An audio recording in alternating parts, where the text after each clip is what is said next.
नमस्कार मित्रों, स्वागत है आपका हमारे चैनल लकी ज्योतिष चैनल में। और आज हम बात करेंगे मिथुन राशि वालों के लिए मार्च 2019 के मासिक राशिफल के संबंध में। दोस्तों, ग्रहों की जो गोचर की स्थिति है उसके मुताबिक शनिदेव धनु राशि में सप्तम भाव में विराजमान है। गुरुदेव बृहस्पति वृश्चिक राशि में छठे भाव में विराजमान है। मंगल मेष राशि में 11वें स्थान में विराजमान है 22 तारीख तक, और 22 मार्च के बाद मंगल वृषभ राशि में गोचर करेंगे 12वें भाव में। शुक्र मकर राशि में अष्टम भाव में गोचर कर रहे हैं। बुध दशम स्थान में मीन राशि के नीच के होकर बैठे हैं। 15 मार्च के बाद बुध बकरी हो जाएंगे और एक राशि पीछे यानी कि कुंभ राशि में आकर प्रवेश करेंगे, गोचर करेंगे। राहु और केतु का राशि परिवर्तन 7 मार्च को हो रहा है, जिसमें राहु कर्क राशि से मिथुन राशि में और केतु मकर राशि से धनु राशि में प्रवेश करेंगे, और इस तरह से शनि केतु की युति सप्तम भाव में बनेगी। दोस्तों, जो सबसे महत्वपूर्ण बात है वो है राहु और केतु का राशि परिवर्तन। तो इसके राहु और केतु के राशि परिवर्तन के संबंध में विस्तृत चर्चा हम अन्य वीडियो में कर चुके हैं। वहाँ उसके बारे में अब हम ज़्यादा नहीं कुछ बोलेंगे। यहाँ हम बात करेंगे मासिक राशिफल के बारे में मिथुन राशि वालों के लिए। तो राहु जब 7 तारीख के बाद मिथुन राशि में यानी कि लग्न या राशि में गोचर करेंगे, ध्यान रहे दोस्तों कि यह राशिफल चंद्र राशि के आधार पर दी जा रही है, यानी कि आपके जन्मपत्री के लग्न कुंडली में चंद्रमा 3 नंबर की राशि में स्थित हैं, इसलिए 3 नंबर को लग्न मानकर यह राशि दी जा रही है, राशिफल दी जा रही है। राहु लग्न में बैठेंगे तो क्या होगा?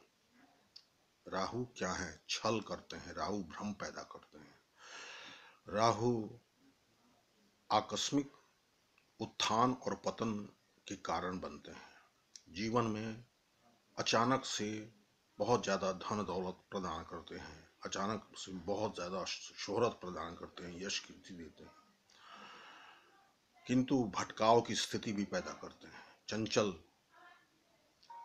स्टेबिलिटी लाइफ में नहीं रह पाती और संतुष्टि नहीं हो पाता। इसके अलावे राहु एक्सट्रीम यानी कि चरम उत्कर्ष की स्थिति को पाने की लालसा रखते हैं। जीवन के समस्त भौतिक सुख साधनों के मामले में और धन के मामले में, किंतु राहु के लग्न में बैठने से स्थिति यह बनेगी कि मिथुन राशि वालों को,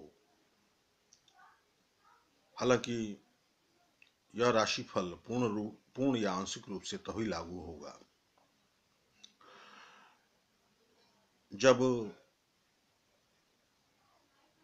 लग्न कुंडली में जन्मपत्री के ग्रहों की स्थिति, राहु और केतु की स्थिति अच्छी है अथवा बुरी है, साथ ही वर्तमान में किन ग्रहों की दशा चल रही है, अंतर्दशा चल रही है, इस पर डिपेंड करता है। तो आंशिक या पूर्ण रूप से राशिफल लागू माना जा सकता है। कुछ लोगों का ये कमेंट्स आता है कि भाई आप ये कह रहे हैं और ऐसा नहीं हो रहा है, आप तो कह रहे हैं कि बहुत अच्छा होगा, बहुत हमारे साथ तो बहुत खराब स्थिति चल रहा है।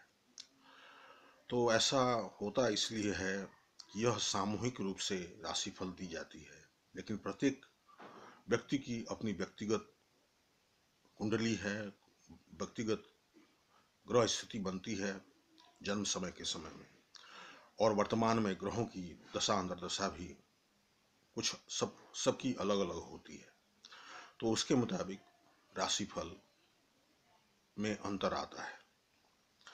सामान्य तौर पर राहु का स्थिति यही है, राहु की लग्न में स्थिति यही है कि राहु 36 महीने से, मतलब 3 साल से, पहले वो सिंह राशि में थे तो अपनी शत्रु, परम घोर शत्रु सूर्य की राशि में थे। उसके बाद कर्क राशि में आए तो अपने घोर शत्रु चंद्रमा की राशि में थे। तो करीब 36 महीने से 18 महीने, 36 महीने से, यानी कि 3 साल से राहु का प्रकोप विशेष रूप से मिथुन राशि वालों को झेलना पड़ रहा था। लेकिन अब राहु अपनी उच्च की राशि मान लें, कुछ मत विभिन्नता के अनुसार राहु की उच्च राशि मिथुन राशि भी मानी जाती है। और यदि उच्च राशि नहीं भी ले माने, राहु की उच्च राशि यदि वृषभ राशि को माने, तो राहु मित्र राशि है मिथुन राशि, तो अच्छा करेंगे। लेकिन हमेशा कुछ न कुछ अनजाना भय, अनजाना डर मिथुन राशि वालों के जेहन में रहेगा, राहु के लग्न में उपस्थिति के कारण। साथ ही शनि की सप्तम पूर्ण दृष्टि राहु पर होगी, तो भटकाव की स्थिति होगी। और शनि राहु की दृष्टि संबंध बनने से तंत्र मंत्र की तरफ झुकाव होगा, और जो कठिन परिश्रम, कड़े परिश्रम की क्षमता आएगी अपने अंदर, और कड़े से विपरीत परिस्थिति में भी मिथुन राशि वाले लोग घबराएंगे नहीं और अपने कड़े परिश्रम से समस्त समस्याओं का समाधान करने में सक्षम साबित होंगे। आर्थिक स्थिति पर नजर दौड़ाएं तो शुक्र की सप्तम दृष्टि धन भाव पर पड़ रही है, मंगल की चतुर्थ दृष्टि धन भाव पर पड़ रही है। मंगल स्वयं लाभ भाव में अपने मूल त्रिकोण की राशि में, इस राशि में स्थित है। गुरु की उच्च की दृष्टि धन भाव पर होगी कर्क राशि में। इस तरह से आर्थिक स्थिति सुदृढ़ बनेगी मार्च महीने में मिथुन राशि वालों के लिए। अपना घर, वाहन, मकान, माता का सुख, मित्रों का सुख, समस्त भौतिक सुख साधन के संबंध में बात करें तो बुध चतुर्थेश होकर नीच के हालांकि हैं दशम भाव में, और उनकी पूर्ण सप्तम दृष्टि अपने उच्च की राशि कन्या राशि पर चतुर्थ भाव में पड़ रही है। लेकिन गुरु की पंचम दृष्टि मीन राशि में पड़ रही है। बुध को एक अच्छा प्लेटफॉर्म मिल रहा है, तो बुध का नीचत्व बहुत हद तक भंग हो जा रहा है। तो इस तरह से बुध फायदेमंद है 15 मार्च तक। और 15 मार्च के बाद की क्या स्थिति होगी, तो बुध 15 मार्च के बाद वक्री होकर स्ट्रॉन्गेस्ट प्लैनेट के रूप में उभरेंगे और 9th हाउस में बहुत ही शुभ फल प्रदान करेंगे। इस तरह से कुल मिलाकर बुध की स्थिति पूरे माह बहुत ही अच्छी जाएगी मिथुन राशि वालों के लिए। और मिथुन राशि वालों के लिए बुध का महत्व सबसे अधिक इसलिए है कि लग्नेश भी हैं, राशिश भी हैं और चतुर्थेश भी हैं, यानी कि सुखेश भी हैं। तो जो शुभ प्रभाव हैं, यश, कीर्ति, मान, मर्यादा, सुख, समृद्धि, शुभ समाचार, रुके हुए कामों का बनना, व्यापार नौकरी में उन्नति, ये सब बातें मिथुन राशि वालों के मार्च महीने में काफी सकारात्मक प्रभाव लिए हुए सामने आएंगे। गुरु 9 सप्तम भाव के और दसम भाव के स्वामी होकर केंद्रापति दोष लेकर छठे भाव में विराजमान हैं, और छठे भाव में किसी शुभ ग्रह का बैठना उतना शुभ नहीं माना जाता है। किंतु बुध गुरु जो हैं वो अकारक ग्रह हैं मिथुन राशि वालों के लिए, क्योंकि बुध के शत्रु ग्रह हो जाते हैं। लेकिन गुरु के छठे भाव में बैठने से शत्रुओं के द्वारा आप परेशान हो सकते हैं, अपने विरोधियों के द्वारा आप परेशान हो सकते हैं। इस महीने, क्योंकि 22 मार्च के बाद मंगल भी 12वें भाव में होंगे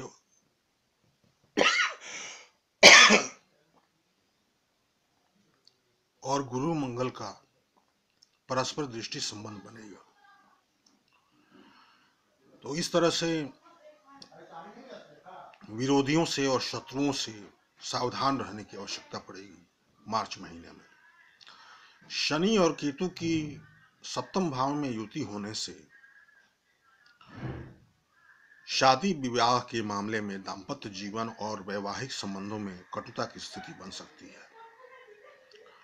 खटास लिए हुए होगा वैवाहिक जीवन, दाम्पत्य जीवन। शनि और केतु की उपस्थिति के कारण जिन व्यक्तियों के विवाह निश्चित होने को हैं तो उसमें बाधाएं आ सकती हैं। बृहस्पति देव 29 मार्च को जब धनु राशि में अतिचारी होकर गोचर करेंगे तब विवाह के योग्य लड़के और लड़कियों का विवाह निश्चित हो पाएगा। लगभग 1 महीने तक वहां अतिचारी होकर रहेंगे, पुनः वापस आएंगे वृश्चिक राशि में और 22 अगस्त के बाद से मार्गी होकर वृश्चिक राशि में चलेंगे और 5 नवंबर के बाद धनु राशि में गोचर करेंगे फाइनली, और उसके बाद धनु राशि में ही गोचर करेंगे। दोस्तों, ध्यान देने वाली बात है कि शनि मिथुन राशि वालों के लिए अत्यंत राजयोग कारक ग्रह हैं, नवमेश और अष्टमेश होकर, इसलिए बहुत ज्यादा घबराने की बात नहीं है। दाम्पत्य जीवन कुछ कटुता और कुछ खटास लिए हुए हो सकती है, विशेष कुछ चिंता की बात नहीं दिखती है। विदेश भ्रमण और विदेश में सेटल करने की बात देखें दोस्तों, तो शनि सप्तम भाव में बैठकर अपनी पूर्ण तृतीय दृष्टि से नवम स्थान को देख रहे हैं, तो विदेश भ्रमण का अपने नौकरी के सिलसिले में विदेश भ्रमण करना पड़ सकता है, विदेश में सेटल करना पड़ सकता है। नौकरी व्यापार के सिलसिले में डेली के इनकम में बढ़ोतरी होगी, आकस्मिक बढ़ोतरी होगी और व्यापार में भी आकस्मिक अच्छी स्थिति दिखाई पड़ेगी। बुध के निरंतर अच्छी स्थिति के कारण पूरे मार्च महीने में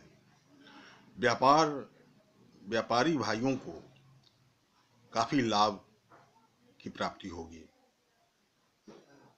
मंगल जो लाभ स्थान के स्वामी हैं और खस्टेश हैं, स्वयं लाभ स्थान में हैं, तो छठे स्थान से छठा स्थान यानी कि एकादश स्थान में मंगल हैं, तो शत्रु और विरोधी हालांकि छल और विरोध कर सकते हैं आप मिथुन राशि वालों के साथ, किंतु अंततः शत्रुहंता योग बन रहा है मंगल के स्वराशि होने से। 22 मार्च तक शत्रु या विरोधी आपका कुछ नहीं बिगाड़ सकेंगे। यदि कोई कोर्ट कचहरी का मामला है तो उसमें भी विजय हासिल होगी। दोस्तों, इन्वेस्टमेंट्स के संबंध में देखें तो इन्वेस्टमेंट्स के लिए बहुत अच्छा योग है। 22 मार्च तक आप आंख मूंद कर लॉन्ग टर्म और शॉर्ट टर्म इन्वेस्टमेंट्स आप कर सकते हैं। कोई अपना जमीन और मकान बना मकान आप क्रय करना चाहते हैं, काफी दिन से प्लानिंग कर रहे हैं, तो अभी का समय बहुत उत्तम है।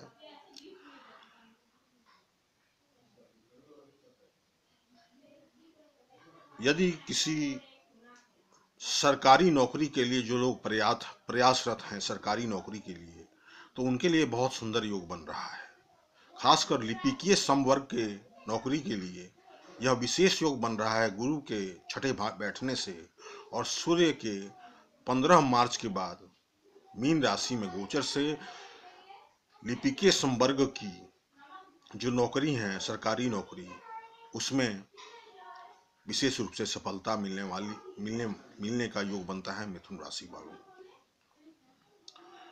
दोस्तों, स्टूडेंट्स की बात करें, शिक्षा की बात करें, तो पंचम स्थान के स्वामी शुक्र अष्टम स्थान में अपने मित्र शनि के घर में है और पंचम स्थान से चतुर्थ स्थान यानी कि अष्टम स्थान में। तो शिक्षा के क्षेत्र में अड़चनें तो आएंगी, लेकिन शिक्षा के क्षेत्र में तरक्की होगी और शिक्षा में सफलता हासिल होगी। परीक्षाओं में अच्छे अंक से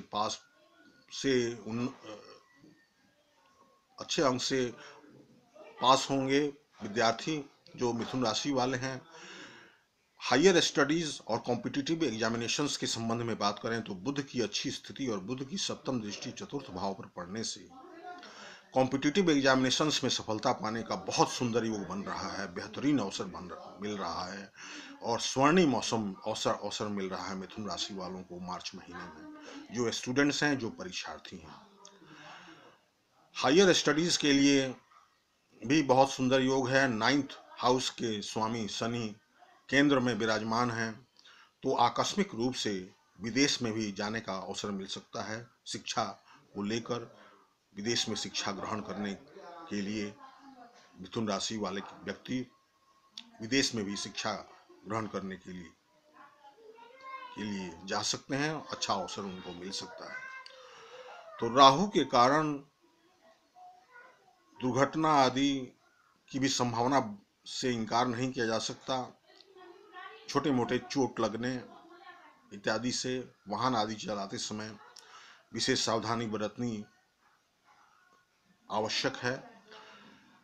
वैसे कुछ विशेष डरने की बात नहीं है, क्योंकि राहु मिथुन राशि में है, अपने मित्र की राशि में है, बुध की स्थिति अच्छी है, इसलिए राहु भी अच्छा ही फल प्रदान करेंगे। तो ये था मिथुन राशि वालों के लिए मार्च महीने का मासिक राशि फल। दोस्तों, यदि वीडियो अच्छी लगी हो तो लाइक अवश्य कीजिए, चैनल को सब्सक्राइब कीजिए, यदि अभी तक चैनल को सब्सक्राइब नहीं किया है तो बेल का आइकन भी दबा दीजिए। बहुत बहुत धन्यवाद। नमस्कार।